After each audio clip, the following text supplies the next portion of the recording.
चमार जैसे बोला जाता है, ये चमार है, उसके मेरे घर में भी यूज हो जाता है डायलॉग्स कि अरे चमार का तू खा लिया है, ये हाथ लगा दिया, जा धो ले। वो जो कूड़े लेने वाली आंटी वगैरह हमारे घर में सफाई करती है, तो सफाई बोलते हैं, पर हमारे घर में कूड़े वाली बोलते हैं। अगर मैं उनको जाके ऐसे टच कर दूं, तुम्हारा को हाथ लगा लिया है तुम यूनिवर्सिटी से, तो मुझे पता है किसी को न्याय नहीं दे पाया या किसी को आगे उत्थान नहीं कर पाया, तो अगले 1000 साल में भी किसी का उत्थान नहीं कर पाएगा। 1000 साल बाद भी देश की यही स्थिति होगी। 5000 साल से कम है। जरा इनसे पूछो इस देश में जितने मंदिर हैं, क्या वहाँ वो भी एससी माइनॉरिटी का कोई पुजारी भी है? ये तब कहाँ सब लोग मर गए थे जब हमारे अत्याचार होता था, आज से 100 साल पहले, 150 साल पहले, तब वह क्यों नहीं बोलते थे कि इनका समर्थन करो? आज कैसे विरोध कर रहे हैं यूजीसी को? की रिपोर्ट आई है, परसों ही आई है कि सबसे ज्यादा अगर किसी ऑल ओवर वर्ल्ड में किसी अपलिफ्टमेंट ऑफ सोसाइटी कराए, वो पॉलिसीज इंडियन गवर्नमेंट की पॉलिसीज है जिन्होंने रिजर्वेशन देके करा। मैं बताता हूँ, कभी नहीं कहा, हमेशा समानता की बात करी, और समानता की बात ना करते अगर ये इसी बात को कर रहे हैं। अगर उनके साथ कोई कास्ट में डिस्क्रिमिनेशन हो रही थी तो यूजीसी क्यों नहीं वो डेटा हमें प्रोवाइड कर देता है कि हमें भी पता चले कि जनरल के साथ भी भेदभाव हो रहा है मार्केट में। यूजीसी कानून जो भी आया मैं उसका पूर्णतः विरोध करता हूँ। तो यूजीसी आया पहले किस चीज के लिए? यूजीसी आया गया यूजीसी के खुद के डेटा के ऊपर। कैसे? यूजीसी का डेटा है 2019 का और 2023 का। 2019 में 153 समथिंग कुछ ऐसे हो क्या कास्ट में डिस्क्रिमिनेशन का डेटा था, कंप्लेंट्स आई थी। उसके बाद 2023 में वही डेटा 350 बढ़ जाता है, ओनली SC ST OBC के खिलाफ, जनरल के खिलाफ नहीं हुआ कोई भी एक आध। मैं इनसे जानना चाहता हूँ ये क्यों भेदभाव पूर्ण एक वातावरण बनाना चाहते हैं, क्यों समानता की बात नहीं करते, क्यों ऐसा? कह रहे सदियों से तो धनंजय जी है ना, कह रहे सदियों से तो अत्याचार आप लोगों ने किया है। अच्छा। अब आप समानता की बात करने लगे हैं। पहली बात तो किसी से भी किसी भी युग में किसी भी काल में किसी के साथ कोई अत्याचार नहीं किया गया। पहली बात मैं ये कहना चाहूंगा, और दूसरा ये कहना चाहूंगा अगर हमारे पूर्वजों ने कुछ ऐसा किया भी तो उसका भुगतान हम क्यों मरे? दूसरा छोड़ दीजिए, यूजीसी के आंकड़े बताते हैं ना कि 118% की बढ़ोतरी हुई है जाति भेदभाव को लेकर, तो उसी आंकड़े पे इसी आंकड़े पे मैं बात करूंगा। अभी ये प्रोटेस्ट में ये कहते हैं और ये वीडियो बनाकर ये कहते हैं ये लोग कि हमें दबाया जाता है, हम अपने पक्ष रख नहीं पाते। अगर अपना पक्ष नहीं रख पाते तो टेक्निकल सी बात है 118% बढ़ कैसे गए? अगर उनको दबाया जा रहा था, अगर वो इस लायक ही नहीं थे कि वो अपनी बात को, शिकायत को आगे रख सके प्रशासन के सामने। वो तो कुछ चुनिंदा दिलेर बच्चे हैं जो जाके लिखवा पा रहे हैं। इतने दिलेर बच्चे हैं कि ये आज यहाँ के प्रोटेस्ट कर सकते हैं किसी बिल को समर्थन करने के लिए, लेकिन इनकी दिलेरी उस समय पे, अगर इनके साथ कुछ गलत हो रहा है उस समय पे इनकी दिलेरी कहाँ चली जाएगी कि अपनी बात नहीं रख पा रहे? अगर नहीं रख पा रहे तो कह रहे ये इत्तेफाक तो नहीं होगा ना धनंजय जी कि आप लोग सारी उच्च जगह पे बैठे और हम लोग केवल सड़कों तक नजर आ रहे हैं। ऐसा वही तो पूछ रहा हूँ मैं अभी। फिर देश का प्रधानमंत्री ओबीसी समाज से कैसे आ गया? देश का प्रधानमंत्री तो ओबीसी है ना। देश का राष्ट्रपति SC समाज से कैसे आ गया? या क्या पूरे 28 के 28 राज्यों में क्या सारे सवर्ण जाति के मुख्यमंत्री हैं? क्या सारी पोस्टों पे सवर्ण ही बैठे हैं केवल? मैं जानना चाहता हूँ। बस ओबीसी जाति का बिठा तो दिया है, ओबीसी के लिए कहाँ आवाज उठा पाते हैं? ओबीसी के लिए ओबीसी का जो आरक्षण है इतने लंबे समय से, उसको भी भरपूर तरीके से नहीं भर पा रहे हैं ये लोग। सब अपना राजनीति देखते हैं इस तरीके से, तो देखा जाए कितने सवर्ण है, कितने सवर्ण विधानसभा में देख लीजिए, किसी लोकसभा में देख लीजिए, वो सवर्णों के लिए अधिकार उठाते दिखते हैं आपको? नहीं दिखते बिल्कुल। कह रहे हैं ओबीसी। जरा पूछो कि पार्लियामेंट में अभी जनरल के बाद SC का रिजर्वेशन है, OBC का भी रिजर्वेशन पार्लियामेंट में भी नहीं है, और राज्यसभा और विधान परिषद में अभी SC ST का रिजर्वेशन नहीं है। ये कह रहे हैं कि हम नहीं है। मैं कह रहा हूं कि आज ही डाटा निकालो पूरे देश में कौन कौन कुलपति और कितने % ये हैं, और OBC SC के लोग कितने हैं पूरे देश में। इनका 5000 साल से कब्जा है, इनका 5000 साल से कब्जा है। जरा इनसे पूछो कि इस देश में जितने मंदिर हैं, क्या वहाँ OBC SC माइनॉरिटी का कोई पुजारी भी है? तो वो कह रहे हैं कि जो महापुरुषों ने उनके किया है उसकी सजा इनको थोड़ी ना देंगे। इनको सजा नहीं मिले, समझने की बात हो रही है। इस यूजीसी बिल में EWS भी है, महिलाएं भी हैं, विकलांग भी है, और सारे के सारे मेंबर, यदि 10 मेंबर हैं तो चेयरपर्सन कौन होगा?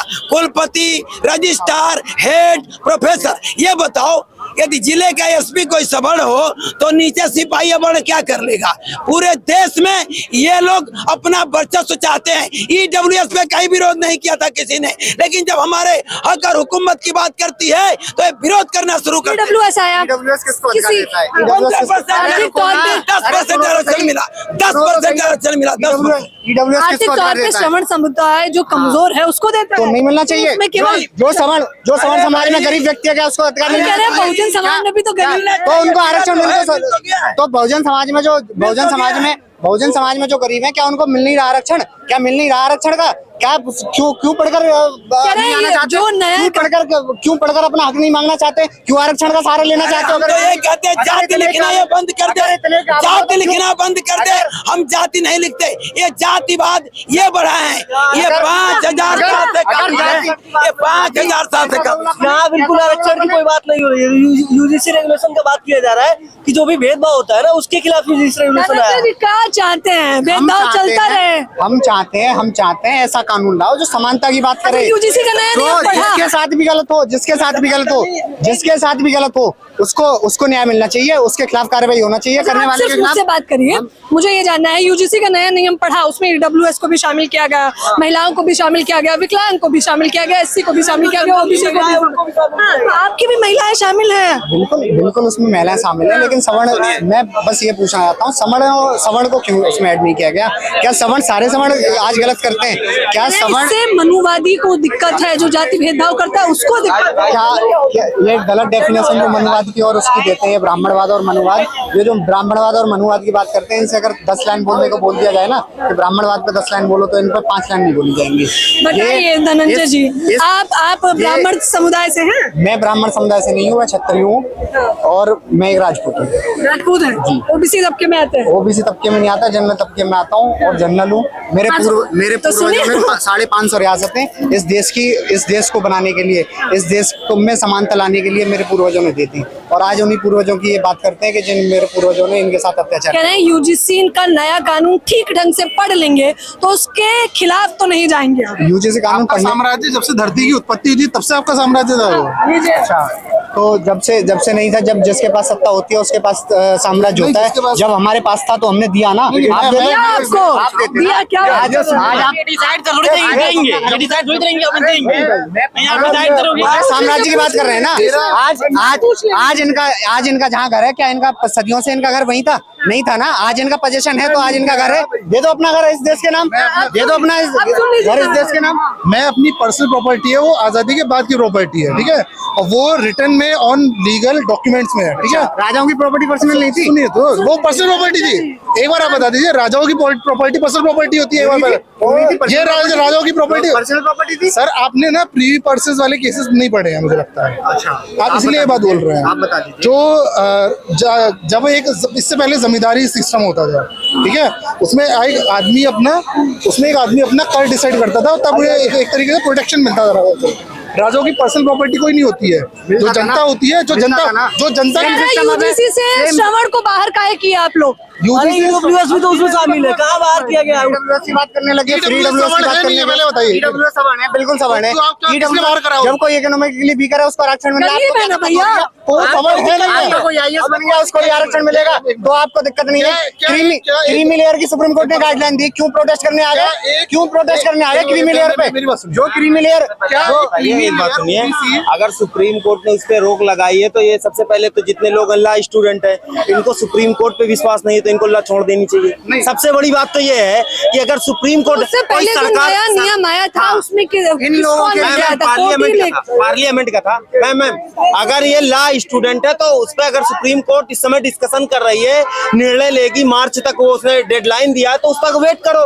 सुप्रीम कोर्ट डेट फिक्स्ड है, तो अगर डिस्कशन चल रहा है सुप्रीम कोर्ट में, अभी मामला चल रहा है तो उस पर रुक जाओ। क्यों ये फड़फड़ा रहे हो? विलन काहे बना दिया? अरे देखिए, हम किसी को विलन नहीं बना रहे, सुप्रीम श्रवण तबके को विलन क्यों बना दिया? मैं ये कह रहा हूँ कि सुप्रीम कोर्ट का एक बार वो लिस्ट उठा के देख ली। मैं आज तक इस आजादी हुए 78 साल लगभग हो गए, कितने ओबीसी SC ST तक सुप्रीम कोर्ट पहुंचे? कह रहे योग्य ही नहीं है आप लोग, देखा नहीं? बताए भाई, अब कौन डिसाइड करेगा? श्रवण तबके के लोग तो यही कह रहे हैं कि योग्य एग्जाम होता है सुप्रीम कोर्ट में पहुंचने के लिए, कौन सा एग्जाम होता है सुप्रीम कोर्ट में पहुंचने के लिए? कोलोजियम सिस्टम तो होता है ना? नहीं, कोलोजियम सिस्टम ये एक तरीके से सिस्टम है कि आप मेरा चाचा का भतीजा या कोई लॉ कर रहा है, 5 साल बाद, अभी रिसेंट केस बताता हूँ, अभी एक first generation law association versus union of India करके केस है, एक यूनियन ऑफ इंडिया करके केस है। इसमें जो हमारे जो गवर्नमेंट अपॉइंट करती है काउंसिल्स, लीगल काउंसिल, ये सारे मैम जो लोग 2025 के, जिन लोगों ने अपना बार एग्जामिनेशन पास भी नहीं करा था, बार काउंसिल उन्हें वोट देने का राइट नहीं देता है, बट उनको सेंट्रल गवर्नमेंट को रिप्रेजेंट करने का राइट दे दिया। ये राइट आप सोच के देखिए, ये क्या भाई भतीजावाद नहीं होता? भतीजावाद कर रहे हैं धनंजय जी। भाई भतीजावाद सामान्य वर्ग के लिए भी खतरनाक है, केवल ओबीसी SC ST के लिए खतरनाक नहीं है। कॉलेजियम सिस्टम पूरे देश के ओबीसी, SC, ST और EWS और जनरल का भी जो तबका है उसके लिए भी खतरनाक है कॉलेजियम सिस्टम। मेरिट की बात आएगी, यहाँ मेरिट नहीं कह दिखा रहे हैं आप लोगों को आरक्षण पहले ही दे दिया गया, आप यूजीसी में नए नियम ला के काहे प्रताड़ित कर रहे हैं लोग? देखिए यूजीसी कब से दिया गया है, मैं इन्हीं से पूछता हूँ। ये रूल जो आए हैं वो आए ही क्यों हैं? पहले 5000 साल पहले तक का आरक्षण लिया, गुरुकुल में कौन गया? पिताजी जो किया उसकी सजा नहीं है। 5000 साल पहले छोड़ दीजिए, अभी जो वही हाल है ना, वो आए क्यों है? पुतो मीट भतरो मीट। अब बाप ने जो किया उसका सजा हम नहीं देंगे, हम नहीं देंगे। छोड़ दीजिए, ये तो गलत हो गया ना सदियों का। हालांकि वो अलग बात है कि आंकड़े बताते हैं कि अभी भी हो रहा है। रूल्स आए पहले समझते हैं वो आए क्यों है। जब देश आजाद हुआ, अभी भाई ने बात करी कि देश आजाद हुआ उसके बाद आरक्षण मिला, देश आजाद से पहले तो कोई आरक्षण नहीं था ना। आरक्षण था, पहले तो आरक्षण था। सुनो तो सही, अब उसमें सुनने का मादा क्यों नहीं रखते? सुनने की क्षमता तो रखो। अभी कह रहे हैं कि ये देश जब आजाद हुआ उसके बाद रिजर्वेशन मिला इनको, उससे पहले इनको रिजर्वेशन SC ST OBC को मिला। उससे पहले इनको पूरी तरह से दबाया जा रहा था। जब कॉन्स्टिट्यूशन बनना था, जब कॉन्स्टिट्यूशन कमेटी जो भी थी उनमें कोई ऐसी समाज से नहीं होगा, सारे सवर्ण होंगे। नहीं, सारे सवर्ण थे ना। नहीं, तो फिर कैसे आगे आप वहां तक? फिर तो आपको दबाया जा रहा था, तो कैसे आप आगे आगे? तब क्या तब सवर्ण इतने मजबूत नहीं थे क्या कि आपको दबा पा रहे थे, या अभी इतने मजबूत हो गए कि अभी आपको दबा देंगे? आप पहले एक बात इनका सवाल पूछता हूँ, कितने ST थे बताइए? कितने ST थे? मैं इनसे पूछा कितने ST थे? आज इस स्थिति में आ गए कि आज दबा देंगे इनको, उस समय नहीं दबा पाए। मान रहे हैं ना, सदियों से दबा रहे हैं। मैं पूछ रहा हूँ ना, मैं बताता हूँ, कभी नहीं दबा, हमेशा समानता की बात करी, और समानता की बात ना करते अगर ये इसी बात को कर रहे हैं, अगर समानता की बात ना करते, अगर दबाने की बात करते, सबसे पहली बात है कि अगर इन्होंने पढ़ा हो तो ऋग्वेद का है मैम वसुधैव कुटुम्बकम पढ़ा हो। हम अपने भारत देश में समानता की बात करते हैं, पूरे विश्व में वसुधैव कुटुम्बकम समानता की बात करते हैं। और ये बताएं, और मैं पीछे नहीं जाना चाहता, ज्यादा तक पीछे नहीं जाना चाहता, क्योंकि मैं एंशिएंट हिस्ट्री का छात्र हूँ इलाहाबाद यूनिवर्सिटी से, तो मुझे पता है किसी को न्याय नहीं दे पाया या किसी को आगे उत्थान नहीं कर पाया, तो अगले 1000 साल में भी किसी का उत्थान नहीं कर पाएगा। 1000 साल बाद भी देश की यही स्थिति होगी और सरकारें वोट मांगने के लिए फिर आरक्षण ऐसे बढ़ाती रहेंगी। सालों में सुधार नहीं हुआ आप लोग। आरक्षण देने वाले बाबा साहेब अम्बेडकर ने 10 साल के लिए बोला था, और बोला था कि वो पॉलिटिकल था, वो पॉलिटिकल था वाली बात है ना, क्या करो जो 10 साल की बात होती है मैं इनको संविधान सभा और संविधान सभा का इनको डाटा दे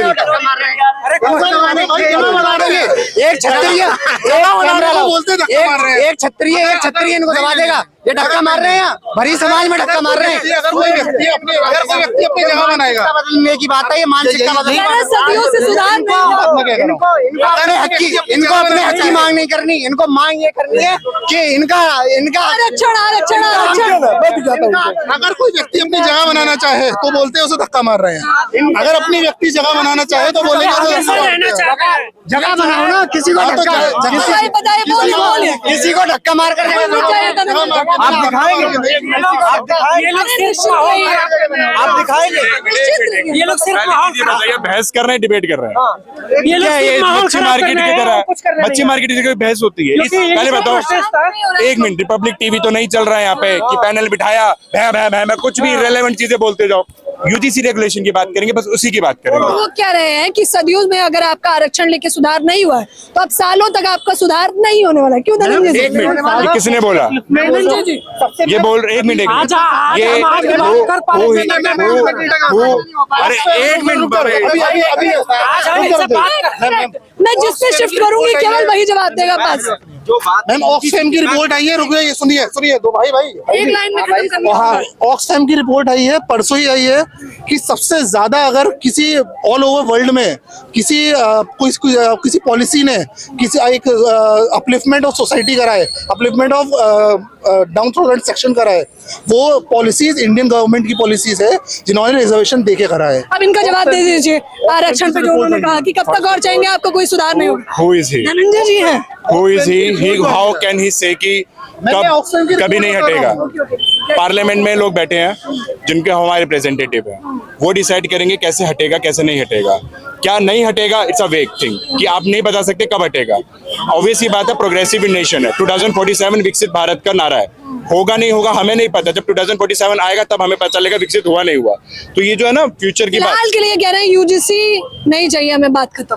यूजीसी उनके आया भी नहीं ना। देखिए यूजीसी आया क्या, तो यही तो आपत्ति है, वही तो दिक्कत है। मिनट में अब मैं बोलता हूँ यूजीसी आया पहले किस चीज के लिए, यूजीसी आया क्या यूजीसी के खुद के डेटा के ऊपर। कैसे? यूजीसी का डेटा है 2019 का और 2023 का। 2019 में 153 समथिंग कुछ ऐसे हो क्या कास्ट बेस्ड डिस्क्रिमिनेशन का डेटा था, कंप्लेंट्स आई थी। उसके बाद 2023 में वही डेटा 350 बढ़ जाता है ओनली SC ST OBC के खिलाफ, जनरल के खिलाफ नहीं हुआ कोई भी कास्ट बेस्ड डिस्क्रिमिनेशन। तो यूजीसी ने बोला, जब ये जो एक जजमेंट चल रही है, केस चल रहा है जिसको लिंक किया गया, उसमें सीधे बोला कि केस बेस्ड डिस्क्रिमिनेशन के लिए हमें लाना पड़ेगा एडमिनिस्ट्रेशन के अंदर, यूनिवर्सिटी के अंदर, सो दैट कि इनके अगेंस्ट ना हो। जनरल कैटेगरी के साथ या अपर कास्ट जो इन 3 कैटेगरी में नहीं एग्जिस्ट करते, मैं उन सबकी बात कर रहा हूँ, अगर उनके साथ कोई कास्ट बेस्ड डिस्क्रिमिनेशन हो रही थी तो यूजीसी क्यों नहीं वो डेटा हमें प्रोवाइड कर देता है कि हमें भी पता चले कि जनरल के साथ भी भेदभाव हो रहा है मार्केट में। अगर जनरल के साथ भेदभाव नहीं हो रहा है, जिनका ये पॉइंट है, तो वर्ना सिस्टम जो आया गया था, वर्ना सिस्टम को आप को इक्वल कर दीजिए ना। क्यों ब्राह्मण, क्यों नीचे, सबसे नीचे वैश्य? बोलिए ब्राह्मण और वैश्य दोनों बराबर है, जैसे हमारे फंडामेंटल राइट्स है। आर्टिकल 41 चलेगा या आर्टिकल 15, आर्टिकल 40। पूरी बात भाई, सबसे पहली बात तो हम और मेरे साथ मेरा OBC भाई, SC भाई या ST भाई सब साथ बैठते हैं, एक फ्लैट में रहते हैं, साथ खाते या नहीं खाते? आप कैसे कर सकते, आप कैसे कह सकते हैं किसी के साथ भेदभाव हो रहा? जवाब दूं, आप अपने हॉस्टल को है ना अपने निजी में रखिए, पर्सनल है वो। या भारत में 28 राज्य 8 यूनियन टेरिटरीज की बात चली जा रही है, मेट्रोपॉलिटन सिटीज में हम रह रहे हैं, दिल्ली, मुंबई, हैदराबाद, चेन्नई की वगैरह की बात नहीं कर रहे हैं हम बात कर रहे हैं उस छोटे से गांव की लास्ट पर्सन की रिप्रेजेंटेटिव की बात कर रहे हैं, ना कि तुम्हारी बात कर रहे हैं। अरे मैं जनरल कैटेगरी का हूँ, मैं खुद जनरल कैटेगरी का हूँ, मैं दिल्ली में रहता हूँ विद माय फैमिली, मैं लो फैकल्टी में हूँ, मेरे को कोई आपने कितने SC वालों बोलिए ना। मैंने नहीं किया, बट मैंने देखा होता है, अगर आप ये होता है। मैं बिहार से बिलोंग करता हूँ, मैं बॉर्न इन बिहार है, मेरा बॉर्न इन बिहार है, मेरा ब्रॉटअप इन दिल्ली है, मेरी सब कुछ स्कूल्स यहीं पे हुआ दिल्ली में। पर जब भी मैं बिहार जाता हूँ, मेरे को वहाँ पे मेरे जो भाई लोग जो वहाँ रहते हैं, उन्होंने मुझे बताया है स्कूल में जाके कैसे चमार, जैसे बोला जाता है ये चमार है, उसके मेरे घर में भी यूज हो जाता है डायलॉग्स कि अरे चमार का तू खा लिया है, ये हाथ लगा दिया, जा धो ले। वो जो कूड़े लेने वाली आंटी वगैरह हमारे घर में जिनको सफाई बोलते हैं, पर हमारे घर में कूड़े वाली बोलते हैं। अगर मैं उनको जाके ऐसे टच कर दूं, डोमा को हाथ लगा लिया है तुम, ये जो चीज है ये यहाँ पे नहीं है, मैं नहीं कह रहा यहाँ है, बट ये उस छोटे से गांव में है। तो हम उस चीज को हटाना चाह रहे हैं। हम आपसे हमारी लड़ाई नहीं है, हमारी उस सोच से लड़ाई है जो ओल्ड एज जनरेशन, हम लोग तो हम चाहते हैं कि कास्ट में डिस्क्रिमिनेशन हट जाए, ना इनके साथ भेदभाव हो ना हमारे साथ हो, पर लेकिन वो तभी हो पाएगा ना जब तक जो ओल्ड एज जनरेशन है, जो ओल्ड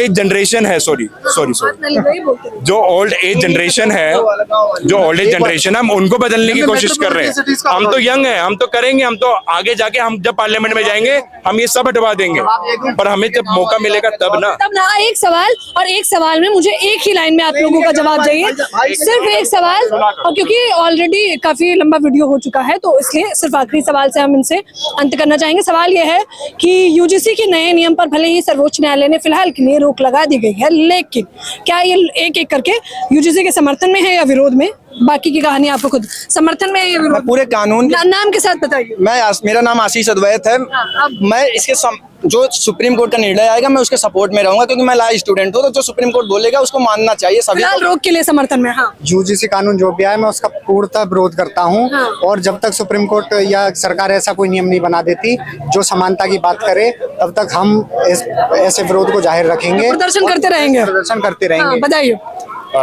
मैं यूजीसी के समर्थन में हूँ, जुडिशरी के अगेंस्ट नहीं हूँ। उनका स्टे करना उनके अपने रीजंस हैं जो वो अभी चेक करेंगे, रोक नहीं लगाई गई पूरी तरीके से, इसको डिपील नहीं किया गया है। 19 मार्च को सुनवाई है, तब हम देखेंगे, बट अभी हम समर्थन में यूजीसी के। यूजीसी रेगुलेशन के समर्थन में हूँ। हाँ, बट मेरा ये मानना है कि सवर्णों की भी बात सुनी जानी चाहिए। हाँ, मैं भी इसके समर्थन में हूँ, लेकिन मैं ये कहना चाहता हूँ कि जो हमारा सर्वोच्च न्यायालय है उसमें जो भारी संख्या में जो हमारे जज हैं वो स्वर्ण कास्ट के हैं। हम पूरा यूजीसी का समर्थन करते हैं, क्योंकि ये जब तब कहाँ सब लोग मर गए थे जब हमारे पे अत्याचार होता था आज से 100 साल पहले, 150 साल पहले, तब वह क्यों नहीं बोलते थे कि इनका समर्थन करो? आज कैसे विरोध कर रहे हैं यूजीसी का लोग? क्या कहना चाहेंगे, समर्थन और विरोध? यूजीसी के समर्थन में हूँ, क्योंकि इस तरह का नियम बनाने की जरूरत क्यों पड़ी? क्योंकि इस तरह के विश्वविद्यालयों में भेदभाव हो रहा था, तभी तो जरूरत आज भी भेदभाव होता है। हाँ। यूजीसी का समर्थन, और वो समर्थन इसलिए है, और ये सुप्रीम कोर्ट ऑफ इंडिया ने जो ये गाइडलाइन को जो स्टे किया है, ये प्योर एप्रीहेंशन, सिर्फ आशंका के बेसिस पे किया है कि सिर्फ आशंका है सुप्रीम कोर्ट को कि किसी के खिलाफ मिसयूज हो सकता है, उसको स्टे कर दिया गया। तो ये बिल्कुल आशंका, लेकिन आप समर्थन में ऐसे बहुत सारे लॉज हैं जो प्रूवन है, जो प्रूवन रॉन्ग है, जिनके अंदर फॉल्स केसेस हुए हैं, जैसे कॉल स्लॉटर लॉज हैं। 94% केसेस जो कॉल स्लॉटर लॉज के हैं वो फेक केसेस हैं। यूईपीए के 96% केसेस जो है फेक केसेस हैं। एंटी कन्वर्जन लॉज जितने हैं उनके 100% केसेस ट्रायल पे फेल हो गए हैं जाके, और सारे लोग एक्टिव हुए हैं। तो इसका मतलब सुप्रीम कोर्ट को ये सारे लॉज खत्म कर देने चाहिए। ये सुप्रीम कोर्ट सारे लॉज खत्म क्यों नहीं कर रहा? क्या कहना चाहेंगे, समर्थन और विरोध, और क्यों? यूजीसी का समर्थन है। सरकार को प्रॉपर इम्प्लीमेंटेशन करना चाहिए, इम्प्लीमेंटेशन करने के बाद प्रॉपर एजुकेशन करना चाहिए। हायर एजुकेशन में आज भी बहुत डिस्क्रिमिनेशन है, हजारों सालों से डीप रूटेड डिस्क्रिमिनेशन है, जो आज भी होता है। आज भी होता है। देखिए क्या कह रहे हैं, सदियों को छोड़ दीजिए, आज भी हो रहा है। बताइए समर्थन, विरोध और क्यों? समर्थन है, क्योंकि आप जानते हैं कि जो यूजीसी गाइडलाइन है वो सुप्रीम कोर्ट के द्वारा दिया गया था। क्योंकि इससे पहले जो सवर्ण थे, जो SC ST से, उनके साथ क्या हो रहा था, काफी भेदभाव हो रहा था। आप देख लीजिए, कुछ लोग बोलते हैं कि जो यूजीसी रेगुलेशन है उसका मिसयूज होगा। अरे अगर मिसयूज होना था तो SC ST एक्ट का मिसयूज होता है, पॉस्को का मिसयूज होता है, पोस्ट एक्ट का मिसयूज होता है, जितने भी कानून है, जितने भी लॉ हैं, सबका मिसयूज होता है। मिसयूज के चलते आप तमाम कानूनों को रद्द नहीं कर सकता है। फिलहाल ये दिल्ली विश्वविद्यालय के छात्र थे, तमाम चर्चाएं हुई, लोग अपने अपने तरीके से प्रतिक्रियाएं दे रहे हैं। ये यूजीसी पर विश्वविद्यालय के छात्रों से बेहतर कौन ही बता पाता, क्योंकि ये मुख्य तौर पर इन्हीं लोगों के लिए और इस देश में चल रहे जाति भेदभाव के लिए लाया गया। फिलहाल इस खबर के बारे में आप लोग मुझे अपनी राय जरूर दें। कैमरामैन नावेद के साथ ज्योति यादव, हिंद समाचार।